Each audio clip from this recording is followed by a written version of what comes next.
alasan untuk menarik simpati selain dari orang-orang yang religius, tapi ada juga orang-orang yang dia itu dari sisi ideologi lebih condong kepada komunis.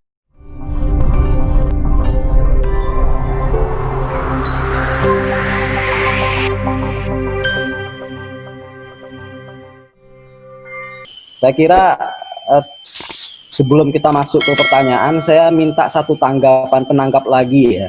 Saya kira tidak abdal rasanya kalau tidak kita berikan ruang kepada pendaras disertasi tesis ini ya.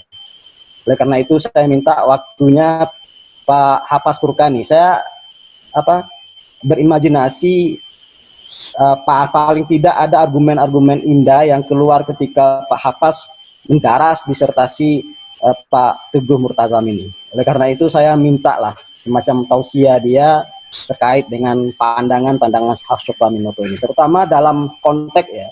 Tadi mungkin belum dielaborasi. Saya tidak terlalu yakin bahwa Hos Cokroaminoto ini adalah peletak dasar sosialisme Islam di Asia Tenggara. Nah, jangan-jangan mungkin Pak Hafaz punya informasi tentang itu. Saya silakanlah Pak Hafaz Furqani untuk memberikan tausiahnya. Baik, ya terima kasih Pak Solihin. Ya selamat juga kita ucapkan kepada Teguh Murtazam ya, yang telah berusaha menjelaskan tentang ya pemikiran Hos Cokroaminoto ini.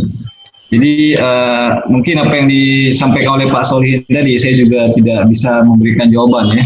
Apakah host yang bertanggung jawab untuk memperkenalkan Islam dan sosialisme di Asia Tenggara ini? Tapi yang menjadi pertanyaan saya yang lebih menarik ini adalah karena host ini sebenarnya dia aktivis awal, aktivis terawal penggerak gerakan Islam ataupun gerakan pembebasan Islam secara modern di Indonesia. Tadi sudah disampaikan oleh Teguh ya.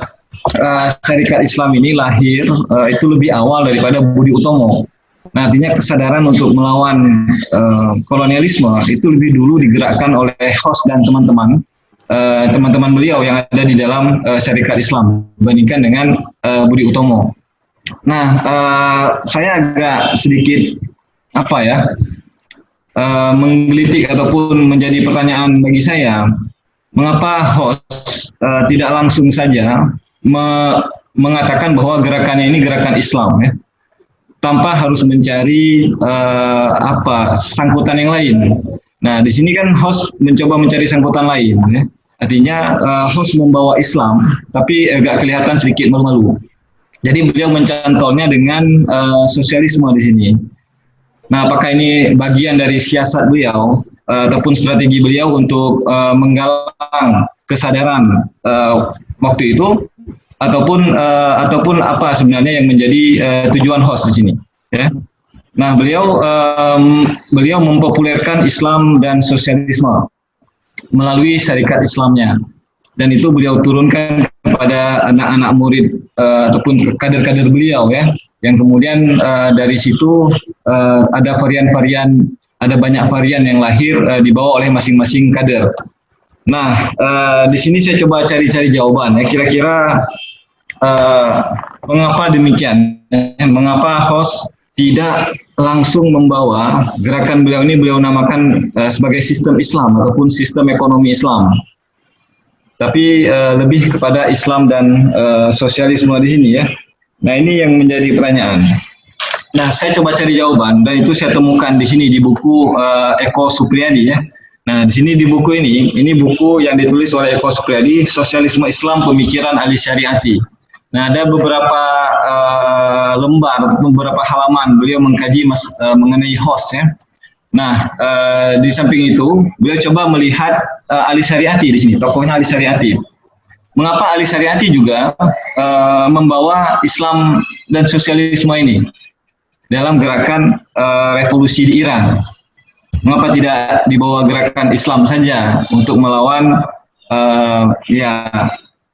rezim waktu itu? Nah, jawabannya adalah, nah ini menurut penulis ya, jawabannya adalah karena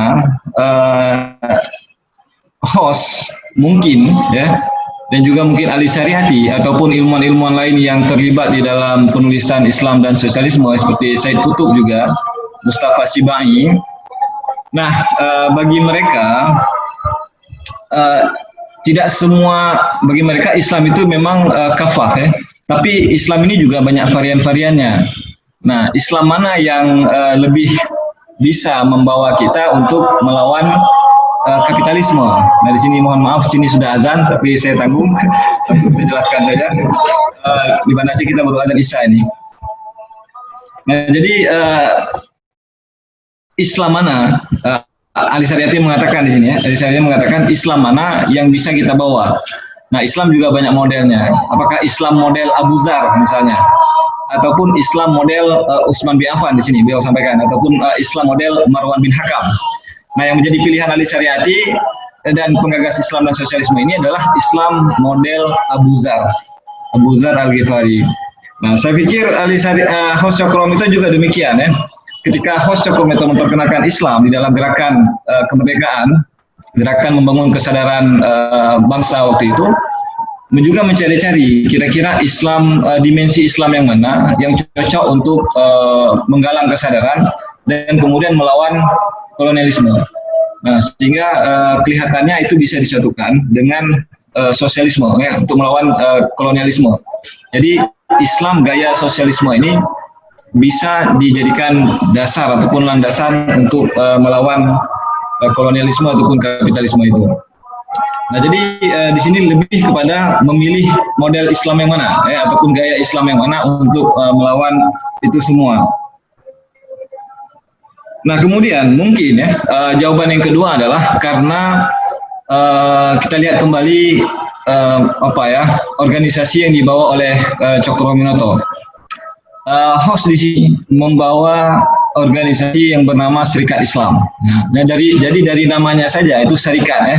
Serikat Islam ini sudah mencerminkan bahwa di sini ada prinsip persaudaraan, di sini ada prinsip persamaan, di sini ada prinsip kemerdekaan. Jadi 3 prinsip tadi yang dibawa oleh Cokroaminoto, persamaan, kemerdekaan, dan persaudaraan. Dan itu tercermin di dalam organisasi Syarikat Islam. Nah, jadi lagi-lagi sedari awal memang mungkin dibangun kesadaran bahwa ini adalah gerakan sosialisme Islam. Nah, jadi mungkin demikian ya. Jadi akar daripada sosialisme Islam ini itu sama seperti yang ditarik oleh Said Qutb ya, ataupun Mustafa Sibai dan Ali Syariati, termasuk Host Cokroaminoto di bukunya ini Islam dan Sosialisme. Mereka mencoba mencari justifikasi sosialisme Islam ini menggunakan ayat-ayat yang ada di dalam Al-Quran yang berbicara tentang persamaan ya, persaudaraan dan kesamaan hak ya, prinsip tolong menolong, kemudian prinsip filantropi ataupun ya saling berbagi di dalam Islam. Nah, jadi dimensi itu yang lebih dikemukakan untuk menjustifikasi gerakan sosialisme Islam ini. Jadi mungkin demikian. Nanti kita akan berdiskusi kembali. Kami kembalikan kepada Pak Solihin. Ya, terima kasih ya. Luar biasa apa yang disampaikan oleh Pak Hafaz tadi ya, perspektif yang mengayakan presentasi atau pemaparan dari Pak Teguh Murtazam ya. Saya kira kita minta kepada audien untuk menanggapi atau mengajukan pertanyaan jika ada terkait dengan pemikiran Host Cokroaminoto dalam hubungannya Islam dan sosialis. Kita persilakan kalau ada audien bisa. Saya nggak tahu namanya siapa. Silakan monggo Pak atau Ibu. Ya. Assalamualaikum warahmatullahi wabarakatuh. Mohon maaf Bang Solihin, saya Mega. Astagfirullah. Tadi tuh habis webinar, jadi kebetulan saya bantu pegang, jadi mau ganti lagi, udahlah nggak apa-apa. Oke. Lanjut. Ya mohon maaf, ini saya tertarik gitu kajian ini karena sangat luar biasa berbicara sosialisme dan Islam. Yang saya tanyakan tuh, kenapa dua kata ini, sosialisme dan Islam ini harus disandingkan? Jika sosialisme diartikan sebagai kesetaraan dalam ekonomi, bukankah konsep kesetaraan dan keadilan itu sudah sangat komprehensif. Jadi kenapa tidak menggunakan istilah konsep kesetaraan dalam Islam saja langsung gitu? Jadi bukan sosialisme Islam, jadi langsung aja kesetaraan dalam Islam.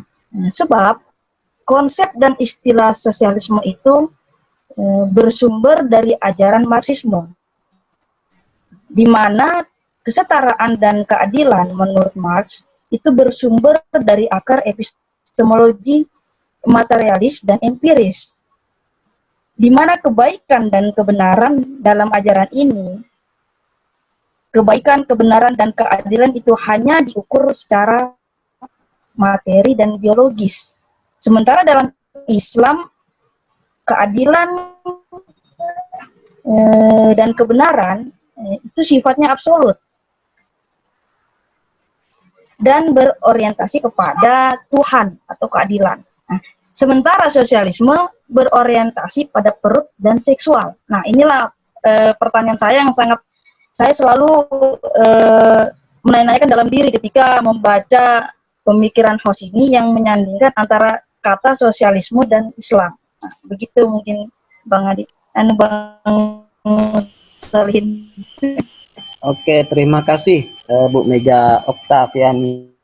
Ya, kita langsung saja ke Mas Teguh untuk menanggapi ya pertanyaan dari Mbak Mega tadi. Monggo Mas Teguh.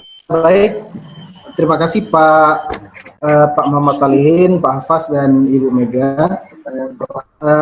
Ini menarik ya. Ada dua, tadi Pak Hafaz juga sempat menyampaikan, memantik sebuah pertanyaan. Kenapa kok host ini kelihatannya kayak malu-malu nih? Kenapa nggak misalnya dia sebutkan aja langsung pergerakan Islam? Kenapa harus disandingkan dengan sosialisme Islam misalnya? Ibu Mega juga tadi tanya kenapa harus disandingkan antara sosialisme dan Islam. Sebenarnya saya sempat baca jawaban host ketika membahas tentang paradigma Marxian. Cuma saya lupa di mana. Nanti mungkin saya jawab di grup spesifik yang dari jawaban host. Cuman dari apa yang kita baca tadi dalam slide itu saya punya dugaan jawaban. Tapi ini bisa saja salah karena ini hanya dugaan jawaban. Tadi di awal saya sempat sampaikan bahwa memang pada saat tahun 1900-an itu model perjuangannya itu adalah perjuangan perjuangan politik dan intelektual. Dan dari sisi sosiologis kita lihat pada saat itu ideologi yang memang antitesa langsung dari kapitalisme yang dibawa oleh penjajah pada saat itu adalah sosialisme ya, atau komunis lah.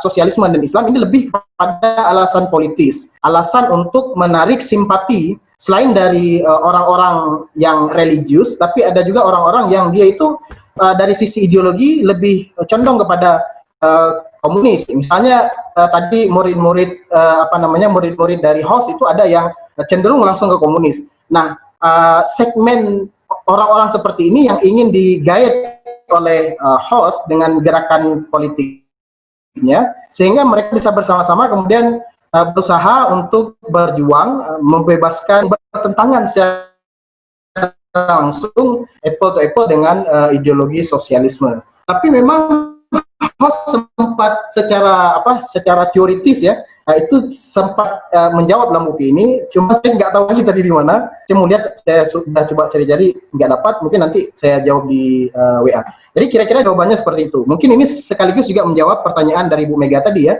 Kenapa kemudian ini disandingkan? Kalau saya lihat ini memang kalau khusus untuk host ya, sebelum lagi kita bicara nanti misalnya ada pemikir-pemikir lain yang menggunakan istilah yang sama. Tapi kalau kita berbicara spesifik tentang host Cokroaminoto, saya menduga ini adalah alasan politis untuk menggait segmentasi para orang-orang yang cenderung dengan pemikiran sosialis, supaya mereka ini, dua kubu ini bisa bergabung bersama-sama melawan hegemoni pemikiran kapitalisme yang notabene dibawa oleh penjajah. Demikian, Pak.